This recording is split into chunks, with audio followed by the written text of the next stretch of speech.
Thank you so much for coming on the show. I really appreciate it. I know you're a busy girl, you're traveling, and yeah, I just can't wait to learn more about you. Yeah, thank So, you so could much for you, having me. yeah, could you please tell the audience, first of all, who you are and what do you do? Hi, guys. I'm Anie Delgado. It is nice to virtually meet you guys. I am a pop artist and I'm based in LA, but I'm originally from Miami, Florida. Nice. Yeah. Cool. I guess I'm going to start with, first of all, how are you discovered? In terms of my management, it was an interesting story. She heard my song on a playlist at a party, which was really cool for me at the time because I had just put out one song and I like didn't really know what I was doing. I was just kind of like, I hope someone hears this and I guess I'll make another one and put it out. And my manager, Kelly Blakely, heard me at a party, reached out to me, and we've been working together ever since. And I'm still unsigned, so we're kind of just building my fan base and helping get the right ears on me. And yeah, I mean, I just really care about growing my fan base. And eventually, I would love to just tour the world, make music. Well, that's amazing. That's Yeah, so cool that she heard it at a party. Was it, were you on SoundCloud? Were you on Spotify? Where were you putting your music out? I think it was on Spotify. It has always been distributed everywhere, but I've pushed Spotify a lot because it seems to be the industry leader in terms of like what people are looking at. And I think it was a Spotify playlist that was just on at a party she went to. That's amazing. Do you know what song she heard? She heard Galaxy, my first song. Nice. I heard there was a remix of that song. I listened to it and I was like, wait, I'm like, is this my EDM playlist? And I was like, this is good. This It's is really good. It's really different than the OG Galaxy. I gave it to my friend Kevin, who goes by Bass Savage or Kevin Savage sometimes. And I was like, do whatever you want with it. Cause I don't really have any thoughts on how to remix it. And he went hard into like future bass kind of vibe. Yeah, EDM.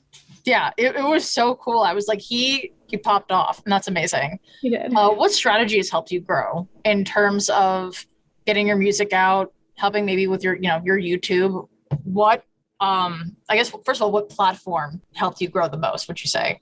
I think right now Instagram, and I'm kind of everywhere. And I think like there's lots of strategies and there's lots of ways to get eyes on you from like ads to all sorts of things. But the biggest thing for me that has made me meaningful fans is by talking to everyone. So Instagram is really where I started to hone my community. And I have like group texts with some of my top followers. And I text them all the time, like every day. I like talk to them, see what's up in their lives. I know their like pets' names, and I make sure and comment back on everyone in my photos because truly I do care about just getting to know the community and like knowing specific fans that really invest time in me because I know how much music is out there and it doesn't get lost on me that they spend the time. That's really cool that you recognize that talking with your fans and getting to know them one-on-one, especially in the early stages of being an artist, is so important. And I'm sure they really do appreciate that. Really always looked up to it. And so like with the secret sessions, I kind of will do the same thing when I release a song, but on a smaller scale on Zoom. Nice. What did you struggle with when it came to growing your audience?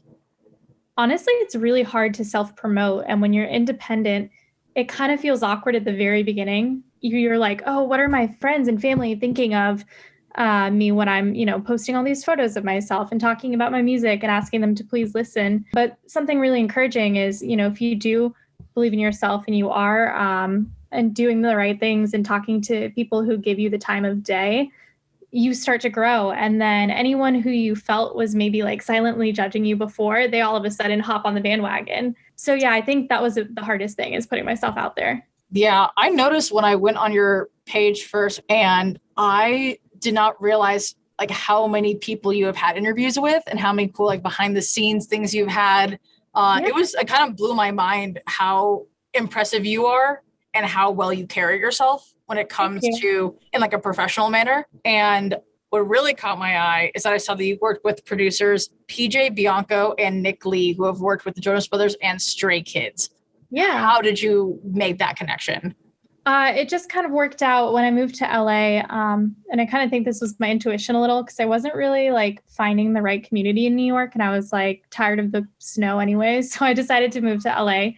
And I happened to meet a manager type of person who connected me with PJ first. And then PJ basically told me to go home, write some songs, bleed on the page, like write some really genuine stuff and send him some voice memos. And so I did. We landed on Galaxy. And when I came into the studio to cut Galaxy, he had Nick there.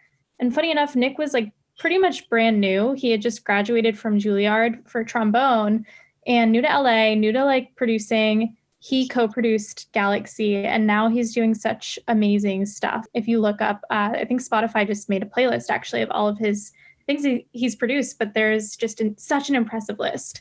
So I'm really grateful to have worked with those two on my first song. It was a real honor. Oh, that's incredible. So you met them before they started working with big names? PJ had already worked with a bunch of different people, and then Nick was brand new. So then Nick ended up working with all these other people right after. Okay, cool. Wow, yeah. That's amazing. So you worked in New York previously, and you were with a rock band, am I correct? I was. How did that happen? It was funny. It was pretty casual, to be honest. My ex-boyfriend, of course, was the guitarist in the band. They needed a vocalist, and they needed someone to kind of help them sort out their business. And so they brought me on to do both of those things. And it was really fun. I gigged all over the city. I've played really gritty like gigs. So I learned a lot about performing. I've learned what it feels like to play to one person, and I've learned how it feels to play to like 50 people. And I've learned how to improvise on stage from that experience. So I wouldn't trade it for the world. But at the end of the day, it just wasn't the music I was most passionate about. And so I was really excited to step out of that experimental rock vibe and get into pop. Very cool. That's amazing. Yeah. So what genre do you feel the most comfortable in? So I know you said you do pop, but I also saw that you do acoustic guitar, but I also saw that you did rock. And I also saw that you have Cuban music, chill, sleepy beach vibes. Mm-hmm. Would you say you're a combination of everything that's all shaped what your music is today? The thing that I love about pop music is that it's genre fluid, especially right now. And that's another thing that I like about Taylor Swift and some other artists that are doing pop right now is they don't necessarily feel held to just one genre. I think if the song follows kind of the pop formula and is universally catchy, you can kind of play with different influences, and that makes it so much more interesting. So although I make pop as a whole, you'll hear different influences on each song. So like Dancing While the World is on Fire, you kind of hear that beachier vibe. And it's so fitting because I grew up on the beach, and that's what woke me up to being concerned about climate change. Yeah, every song I always want to pull in different influences, and I'm always listening to all sorts of things so that I have a whole like encyclopedia of things to pick from. That's incredible. And that's very obvious in your work, and how much thought is into every lyric and into every beat. You can tell it's very well written, and everything is extremely methodical. And actually, you brought up my segue, which is great. I saw that you were featured on Billboard, which is incredible. Yeah, that was huge for me. Yeah, I saw that and my jaw dropped to the floor. I was like in my office, I was like, I didn't do a lap. That's why I was like so flustered in the beginning of the interview, because like obviously I knew like you were like a very high caliber musician, and you know you had the amazing, you know, all these followers who were extremely loyal. And then when I was like on your website, I was like, okay, I already feel a little bit of pressure. And then I looked and you said, you know, you're on the Billboard, and I was like, oh my God. Oh my God, that's so incredible, especially such a great milestone so early on in your career. Yeah, that's pretty much how I felt when it happened. I was like, oh my gosh. Yeah, it says that quote, that your new single, Dancing While the World's on Fire, offers more than a pandemic-approved name, as the newcomer addresses the urgency of climate change action while the tempo picks up during the chorus of the track, which will benefit the environmental organization 0 Hour. Can you tell me more about your decision to incorporate a charity into your music? Yeah, I mean, it's something that I've been doing since I've been playing random bars in New York. Back in the day, I used to donate a bunch to Brooklyn Pride Center for LGBTQ support in the community where I lived. Climate change specifically, I mean, when I wrote this song, I was kind of writing about everything that was happening summer of 2020. Like, you know, it was a shit show. I don't know if I can curse on here, but it was a shit show. Yeah, you can curse, it's fine. Between the pandemic and the fight for racial equality, and me thinking, wow, like we're dealing with so many issues, and then the climate issue is still happening while, you know, we're focused on all these other things. That's where the song was born out of, just this like existential crisis about what's going on in the world. And then, you know, when I sat down and did some more research on, you know, what is happening with the climate right now, I found 0 Hour, and it's totally youth founded, which blew my mind. Jamie, who I'm good friends with now, she is amazing. She founded it in her like mid-teens, and I just was so inspired because at that age I had no idea how to get involved in that kind of activism. And I've met a lot of people through that movement. And every time I talk to them, I feel even more proud to be a part of raising awareness for them. And hopefully soon with streams and whatnot, donating some money and making some things happen for them. So yeah, I mean, climate change has been something that has been omnipresent in my life since I was little because I lived by the beach and I could see the actual physical things happening. But in the past few years, I've just become really involved in trying to have my hand in helping as much as I can. That's really beautiful. And that's really amazing. I grew up in Connecticut, and saying that we have a beach is generous because the beach is nowhere near Florida. Like, it's basically like gravel and toxic waste. But regardless, it is the way it is. And there's like weird colors in the ocean. There's just trash everywhere. And I thought it was normal. And then you come to realize, like, wait, human things should not be interfering with nature. I actually saw a seagull throw up a plastic straw. And then I was like, that was like my like moment. That was like my realization moment of like, this is real. Climate change is happening because of us. Yeah. And there's so much we can do to stop it, and we're not doing anything. Yeah, that's the real kicker. And Jamie, one of the founders of Zero Hour, wrote a book called Youth to Power. And in the book, she talks about what's your why. And the crazy thing is, if you live on the planet Earth, like, you're going to have a why because you've seen a seagull throw up a straw, or you've seen the water levels changing, or you've seen glaciers melt. And so yeah, I mean, I think during the pandemic, it was a beautiful like renaissance of a time, even though it was a really unfortunate situation, but like a renaissance in that we could really focus on some things that in our busy day-to-day life, we don't think about all the time. I 100% agree. I also wanted to talk about your newest single, Cloud 9. Yeah. I just watched the video like an hour ago, and I love how ethereal it is. I like the ethereal feel. The dancing's great, very fluid. What inspired you to write Cloud 9? Cloud 9 is a song about anxiety. My music's really fun, isn't it? No, I mean, I think that I call my music chaotically optimistic because it is about stuff that can be heavy, but I have an overall optimistic point of view. And Cloud 9 is essentially about the anxiety that I kind of feel in anywhere in my life, but especially with music. Anytime I level up, I get like mad anxiety, which is so silly because I should just be so grateful to keep growing. But I get really anxious and I'm like, oh my gosh, imposter syndrome. Can I do this? I've always found every single time I've had that kind of thing happen, when I lean on myself and when I lean on the people that I've put around myself, I can always do it. And so it's kind of just a pep talk to myself to like take that leap, like you've got your own back and the people that you put around yourself, they got you. And every time, you know, it just feels like euphoric. So that's kind of what the like hook and the like really beautiful like drop in the song represent. And yeah, I mean, that's it in a nutshell. I appreciate that message so much. Thanks. Because when I first saw the title, I was like, oh, it's like about like being on cloud nine. Then I was listening to it and I was like, okay, sort of. I was like, totally. No, I've struggled with anxiety like my entire life. In some instances, you almost have to talk yourself out of your anxiety episodes or getting in your own head, but it's weird having to talk your own self out of it when you are your own enemy. Yes, exactly. So yeah, I really appreciate you putting out songs like that and having a positive spin on them. And I'm sure your followers, fans, whatever you call them, are really, really appreciative of you being so real in your music. That means the world to me. I get this message a lot, and from a marketing, I'm sure you know, because you work in marketing, I'm taught to kind of like pay attention to the things that are repetitive that I hear. And I oftentimes hear from followers and fans that, you know, that my music makes them feel at ease and less anxious and stuff. And that just like fills my heart so much because I'm a highly anxious person too. And so the fact that I could, you know, through music, soothe myself and others is just really special to me. That is really special. I mean, I felt it through your music genuinely as I was writing out all these research questions for you. Your music is very calming. You have a very calming voice. And I feel like which is nice. Like it's soothing. It's like a nice synthy soothing type of tone.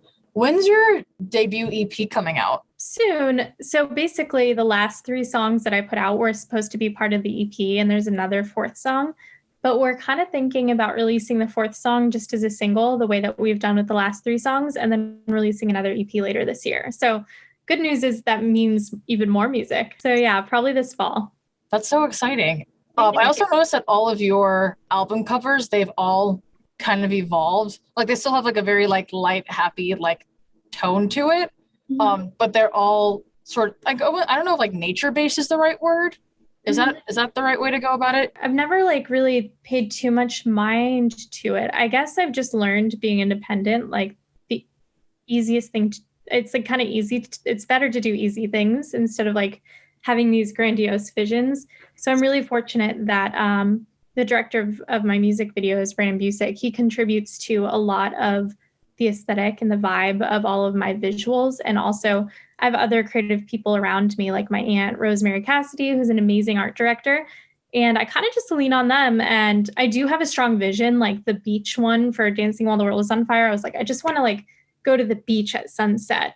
But all these creative people around me kind of help bring the vision to life because I'll just tell them, I want to do this, this, and this, and they'll make it happen. So, yeah, I mean, being an indie artist, you have to be a little bit gritty. So, most of these things were shot on the fly. Like the Dancing While the World is on Fire one, we went to the beach for like 30 minutes at sunset. And then the Cloud9 one was shot in between takes of the music video. That's really interesting. Yeah. That's super cool. Speaking of Cloud9, I saw your merch. It's so cool. And they're so cute and they look so cute and comfy and can go with any outfit. What inspired you? Well, first of all, to put out merch, like, was that a request from your fans? Were you just like, screw it, I'm just going to put something out and see if people will buy it? What was your decision to make merch like, and how was the creative process behind it? Yeah, I mean, I love fashion. It's always been like a second love to me. I used to want to be a fashion designer. And my aunt, who I just mentioned, she actually has worked for like Glamour Magazine, Nordstrom, you name it, like lots of different fashion companies. So it's always been something I've been around. So I feel really creative in that way. And designing merch is something that allows me to kind of exercise that creativity without like going too far off the path of, music and whatnot. So with the Cloud9 shirts, I've been loving like the crop tops, like Y2K vibes that I've been seeing. And so I was like, okay, I want to make like a cute little Y2K crop top. And then I actually released a jewelry line in November that represented each song on this EP. So yeah, it's been fun. It's just kind of like the opportunity presented itself, and it's something I'm already passionate for. Oh, I was actually just about to ask you about your jewelry line, but what is your jewelry line called and where can we find it? Yeah, it's the Something Beautiful collection, and you guys don't yet know that name because that's the fourth song on the EP. Which is coming out later this summer. But you can find it on Collectin. Collectin's a really cool fashion tech startup, and they sell anything from jewelry to clothes and whatnot. It's on their app and on their website. What is included in your jewelry line? Do you have a certain gravitation towards a certain kind of jewelry? Like, were you more into necklaces? Were you more into earrings? Was it kind of everything? Yeah, I mean, my favorite, anytime someone asks me my favorite color, I'm like rainbow, because I literally can't decide anything for my life. And having rainbow being my favorite kind of color and aesthetic is just very fitting. There's, I think, 10 pieces, 4 necklaces. This is a great test. 4 necklaces, 2 sets of bracelets, and matching earrings for all the necklaces. And each one's inspired by a different song. I'm not wearing any jewelry right now, but I normally wear like tiny, delicate gold jewelry. So it's really reflected in my collection. Most things are like delicate gold. And then also there's lots of rainbow elements to kind of represent the EP and my personality, frankly. That's really beautiful. That's awesome. What came first, the jewelry or the merch? The jewelry was first. Okay, yeah. Cool. So is the merch a recent development? Mm-hmm. With each song, I just released like a few things in case anyone wants to get something to remember the song by. So I'll put lyrics on something, just anything to kind of like capture what I found to be special about the song too.